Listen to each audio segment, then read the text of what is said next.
हाँ जी चैंपियंस। अभी अच्छा सवाल है। अब पढ़ते हैं भाई। आसिफ जो है वो कुछ अरसे से फार्मिंग का बिजनेस कर रहे थे, तो उन्होंने कहा मैं खुद फार्म करूंगा। तो उन्होंने एक रेंट लैंड की at an annual cost of 800 per field. अब उसके पास दो ऑप्शन है। ऑप्शन वन में वो कह रहा है 5 फील्ड्स रेंट कर ले, या ऑप्शन टू में क्या कह रहा है 10 फील्ड्स रेंट कर ले। ठीक है भाई। और आफ्टर 5 ईयर्स वो चाह रहे हैं वो रिटायर भी हो जाए। फिर उसने कहा कि इसके लिए इनको एक मशीनरी खरीदनी पड़ेगी जिसकी कॉस्ट है 30,000 अगर 5 फील्ड्स पे काम करना चाह रहे हैं, और अगर 10 फील्ड्स पे काम करना चाह रहे हैं तो उसकी कॉस्ट होगी मशीन की 38,000। और in other case the machinery would have no scrap value. सही है भाई। अब जो रिटर्न आ रहे हैं वो सोयाबीन्स यील्ड्स, मतलब रिटर्न इस तरह से आ रहे हैं कि 1000 किलोस पर फील्ड इन ईयर वन, 2000 किलोस पर फील्ड इन ईयर टू, और 3000 पर फील्ड इन ईयर 3, 4 एंड 5। अब वो कह रहा है सेलिंग प्राइस क्या है 900 पर 1000 किलो इन ईयर 1 एंड 2, और 1100 पर 1000 किलोस इन ईयर 3, 4 एंड 5। अब एक काम ये करते हैं, इनफ्लो निकालने के लिए पहले मैं सेलिंग प्राइस निकाल लेता हूं। ऐसा ही है बेटा। तो अब सेलिंग प्राइस कैसे निकालेंगे, देखो ये वाले डेटा से निकालेंगे। ये आपके पास दिया हुआ है ना, ये वाला, इस बार कह रहा है। क्या कह रहा है भाई 900 पर 1000 किलो। देखो ईयर ईयर 1 एंड 2 में क्या है 900 पर 1000 किलो। तो 900 को मैंने डिवाइड कर दिया 1000 से, तो इसका मतलब है पर किलो की प्राइस आ रही है 0.9। बात समझ में आती है।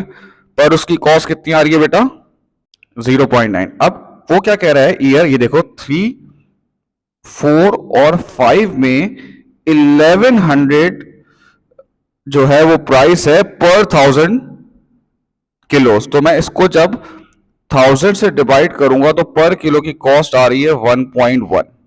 सही ना। जो पर किलो की प्राइस आ रही है वो कितनी आ रही है 1.1। ये मैंने सेलिंग प्राइस जो है यहां पे निकाल ली। अब मुझे पहले इनफ्लो चाहिए होगा। इनफ्लो ईयर वन में, ये हम ए कर रहे हैं net cash flow. Year one में आप ये देखो हमने कितने जो बीन्स हैं, सोया बीन्स हैं, वो कितने निकाले हैं, कितने यील्ड्स की हैं, कितने रिटर्न की हैं। तो ये होगा 1000 किलो पर फील्ड। अब देखो कितनी फील्ड्स हैं, वो कह रहा है ऑप्शन वन कर रहे हैं हम लोग। ऑप्शन वन में 5 फील्ड्स हैं, तो 5 फील्ड्स हो गई। तो इसका मतलब है 5000 किलोस, करेक्ट। और पर किलो की कॉस्ट हमने कितनी निकाली है देखो 0.9। तो ये आपके पास आ गया 4500 आपका पहले साल का इनफ्लो आ गया। सेम ऐसे ही ईयर टू में देखो, ईयर टू में कितना है, ईयर टू में है 2000 पर फील्ड। तो 2000 पर फील्ड है, तो 5 फील्ड का कितना हो जाएगा 10,000। और ईयर वन और ईयर टू की प्राइस कितनी है 0.9। तो ये आ रहा है आपके पास 9,000। सेम ऐसे ही ईयर थ्री में। अब जरा देखो ईयर थ्री में, ईयर 3, 4 और 5 में, ईयर 3, 4 एंड 5 में कितने किलोज हैं 3000 किलोज पर फील्ड। तो 5 फील्ड के कितने हो जाएंगे 15,000। और ईयर 3, 4 और 5 में जो प्राइस निकाली है वो कितनी निकाली है 1.1। तो ये आ जाएगा 16,500। ये ईयर 4 में भी सेम रहेगा और ईयर 5 में भी देख लो भाई सेम रहेगा।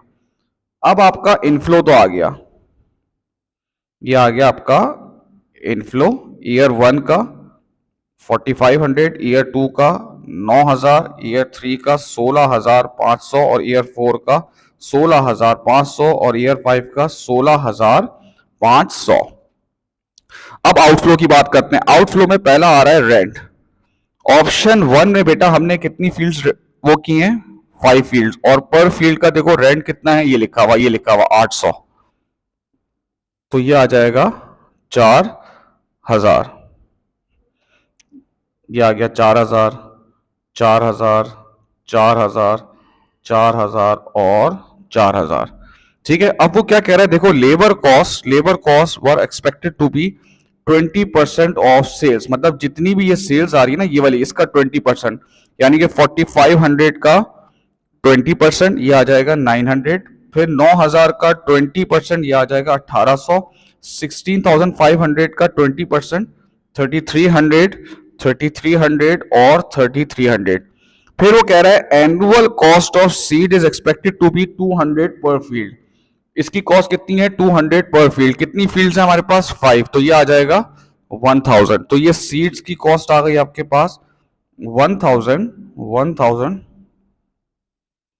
ठीक है भाई। अब नेट कैश फ्लो कैसे आएगा भाई? नेट कैश फ्लो आपके पास पहले साल का -1400 आ रहा है, फिर 2200 आ रहा है, फिर 8200 आ रहा है, फिर 8200 आ रहा है, और फिर 8200 आ रहा है। इन सबको प्लस माइनस करेंगे तो आपके पास आ जाएगा 25,400, बराबर 25,400 आ रहा है। अब वो कह रहा है ARR निकालो।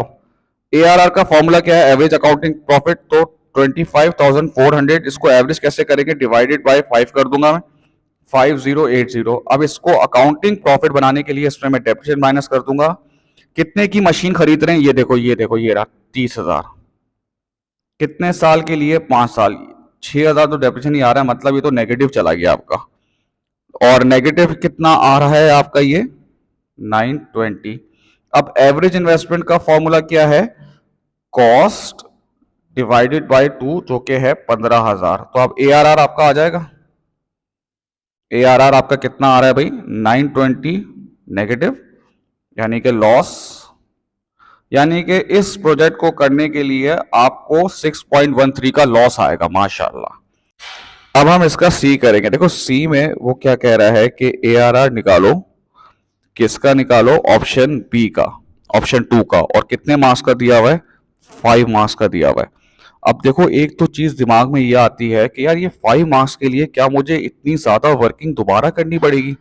मतलब आपके दिमाग आपको बोलेगा ना यार ये तो पूरी वर्किंग दोबारा होगी, फिर ARR आएगा, और उसके लिए सिर्फ 5 मार्क्स। तो इसका मतलब है कुछ ऑन इसमें होगा, कुछ ना कुछ तो करना होगा। अब देखो एक चीज देखो, ये पूरा जो आपका अकाउंटिंग प्रॉफिट आया हुआ है कितनी फील्ड्स का आया हुआ है? ये 5 फील्ड्स का आया हुआ है। कितनी फील्ड्स का आया हुआ है? 5 फील्ड्स का आया हुआ है, देख लो भाई। और उसने आपको अब बोला है कि 10 फील्ड्स का बताओ।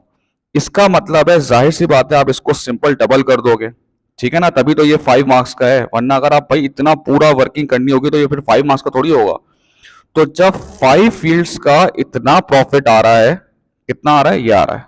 तो 10 फील्ड्स का क्या होगा? आप इसको मल्टीप्लाई कर दोगे किससे? 2 से। बात समझ में आई? तो अब आप देखो भाई, जब 5 फील्ड्स का इतना आ रहा है तो 25,400 डिवाइडेड बाय 2, तो 10 फील्ड्स का कितना आएगा? 101। सही नहीं नहीं, 25,400 डिवाइड बाय 2 आ रहा है 50,800। ये बात समझ में आई? उसी का डबल हो जाएगा। ये पूरी वर्किंग हमने जो की थी ऊपर वो 5 फील्ड्स की थी, तो 10 फील्ड्स की होगी, क्योंकि सारी चीजें रिमेन, सारी चीजें जो है वो सेम है। तो ऑब्वियसली सी बात है जो 10 फील्ड्स का होगा तो वो उसी का डबल हो जाएगा, ठीक है ना। तो ये आपका प्रॉफिट आएगा। अब इसको एवरेज करने के लिए मैं डिवाइड बाय वही 5 कर दूंगा। ये आ रहा है 10,160। अच्छा, अब इसमें से डेप्रिसिएशन निकालेगा। अब जब हम ईयर 2 यानी कि ऑप्शन 2 पे जा रहे हैं, तो ऑप्शन 2 की ये देखो, ये रही मशीन कितने की है? ये देखो ऑप्शन 2 की जो मशीन है वो है आपकी 38,000 की। डिवाइडेड बाय 5 करेंगे तो ये आ रहा है 7,600। तो ये आ रहा है 2560।